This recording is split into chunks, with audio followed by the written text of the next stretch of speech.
बिस्मिल्लाहिर्रहमानिर्रहीम। I am Ifra Shaheen.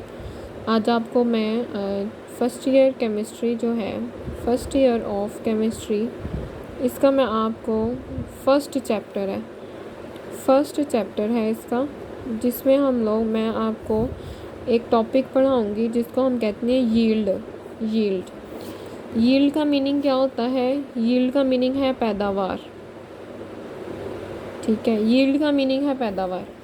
अब yield जो है ये क्या, जो फील्ड्स हैं, जो फसलें हैं, ठीक है, इसकी भी यील्ड होती है कि फसलों की पैदावार कितनी हुई। वो कहता है फसलों की यील्ड जो है वो कितनी हुई है। यील्ड का बेसिकली वर्ड है पैदावार। हम क्या करते हैं, आप एक लाइक एग्जांपल हम आज बिरयानी की लेते हैं। आप एक बिरयानी बनाते हैं, ठीक है, आपने पहले कभी भी बिरयानी नहीं बनाई, लेट्स सपोज, तो आप फर्स्ट टाइम जो है वो बिरयानी बनाने लगे।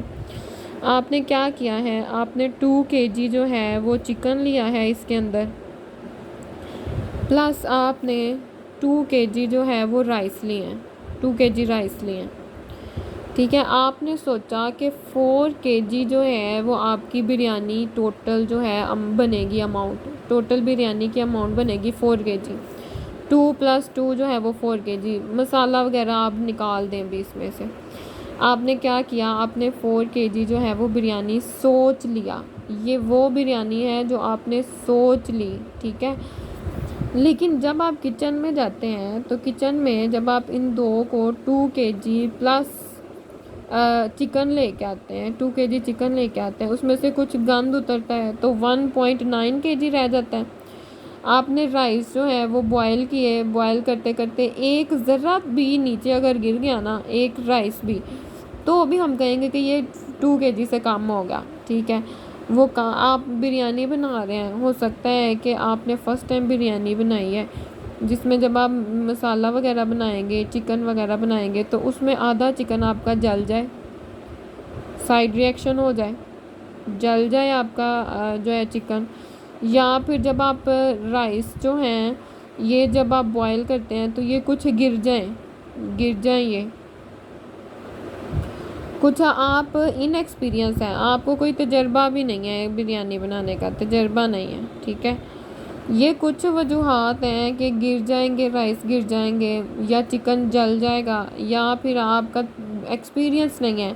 इसकी वजह से जो आपका 4 kg है ना, 4 kg, उससे बिरयानी कम हो गई, वो हो गई 3.5 kg, 3.5 किलोग्राम। अब ये जो 3.5 किलोग्राम पैदावार कहते हैं, यील्ड को कहते हैं, ये जो यील्ड आई है ना, ये एक्चुअल यील्ड आई है।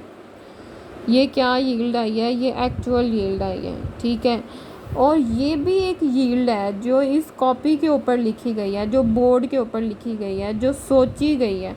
इस यील्ड को हम कहते हैं, ये थ्योरेटिकल यील्ड है, कि थ्योरी के अंदर जो यील्ड होगी वो हमारी क्या होगी, वो थ्योरेटिकल यील्ड होगी। जो हमने सोची वो मेरी थ्योरेटिकल यील्ड है, और जो असल में आती है वो हमारी एक्चुअल यील्ड है। फसलें किसी ने लगा दी है, गंदम की फसल लगा दी है, गंदम पे क्या हुआ कि कुछ आधी को कीड़ा लग गया, कुछ बारिश की वजह से गल सड़ गई, और कुछ हमारी बच गई। तो उसने सोचा था कि 300 जो है किलोग्राम गंदम मैं पैदा करूँगा इस बार, या पैदावार होगी, लेकिन असल में हुआ क्या, 250 किलोग्राम जो है वो यील्ड उसे मिली। तो जो उसने सोची वो उसकी एक्चुअल यील्ड थी। ठीक है, जो उसने सोचा है वो उसकी एक्चुअल यील्ड है, जो उसने सोची है वो उसकी थ्योरेटिकल यील्ड है, जो उसने सोची है वो उसकी थ्योरेटिकल यील्ड है, और जो असल में आई है वो उसकी एक्चुअल यील्ड है। एक्चुअल यील्ड और थ्योरेटिकल यील्ड जो है, इसके बारे में आपको क्लियर है कि एक्चुअल यील्ड क्या होती है और थ्योरेटिकल यील्ड जो है वो क्या होती है। आप आप जो है पिज़्ज़ा बनाते हैं, पिज़्ज़ा जो है जब आपको नहीं बनाना आता, लेकिन आप फिर भी बनाते हैं, तो इसका हाफ हिस्सा जो है वो जल जाता है, तो हम उसे कहते हैं कि हमने सोचा तो ये था कि इसके 5 पीस बनेंगे, सोचा जो था, और असल में इसके 4 पीस जो हैं वो बन जाते हैं। तो जो इसने सोचा था 5 पीस का, जो इसने सोचा था वो यील्ड जो है वो इसकी थ्योरेटिकल यील्ड है, और जो यील्ड जो इसने असल में आई है वो उसकी एक्चुअल यील्ड है। ये इसकी एक्चुअल यील्ड है। अब इसकी जो केमिस्ट्री में डिफ़ाइन हम करेंगे वो ये कहेंगे द अमाउंट ऑफ प्रोडक्ट, जो amount of product obtained in the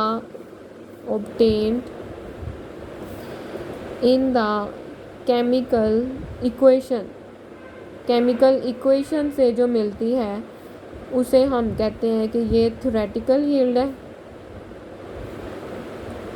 और जो the amount of product obtained in the chemical reaction, जो केमिकल रिएक्शन में मुझे प्रोडक्ट मिलेगी उसे हम कहेंगे कि ये एक्चुअल यील्ड है। इस के बारे में कोई भी अगर क्वेश्चन है, अब एक्चुअल यील्ड हमेशा कम होती है थ्योरेटिकल से, इसका आंसर मैं आपको नेक्स्ट वीडियो में बताऊंगी। आपका इस अगर कोई क्वेश्चन है एक्चुअल यील्ड और थ्योरेटिकल यील्ड का तो आप इसके कमेंट्स में मुझे क्वेश्चंस कर सकते हैं। Thank you very much.